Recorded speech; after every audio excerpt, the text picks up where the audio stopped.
大家好，今天我们学习本来，一起看视频吧。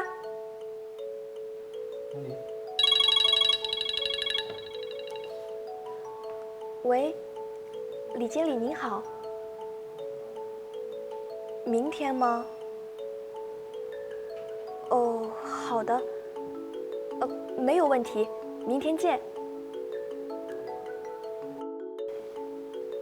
怎么了？咱们本来说好明天要去看电影，但是现在我去不了了。为什么啊？刚才李经理给我打电话，说明天我们要开会。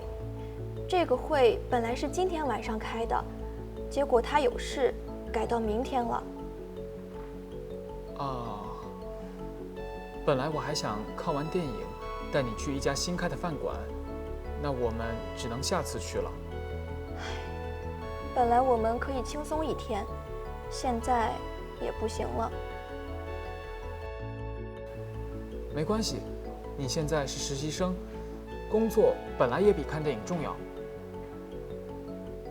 现在可以知道，本来可以做副词，意思是原先，用在谓语的前面，表示现在的情况和以前不一样。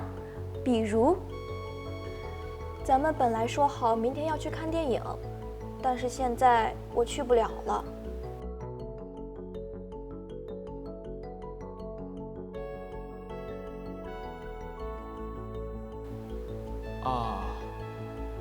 本来我还想看完电影带你去一家新开的饭馆，那我们只能下次去了。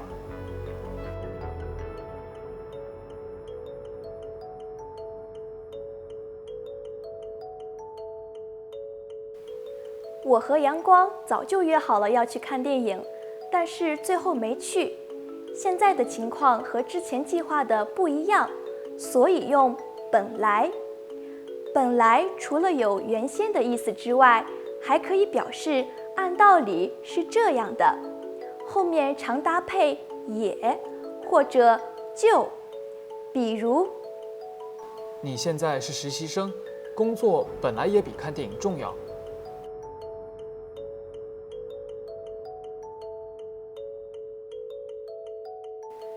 大家学会了吗？跟我读。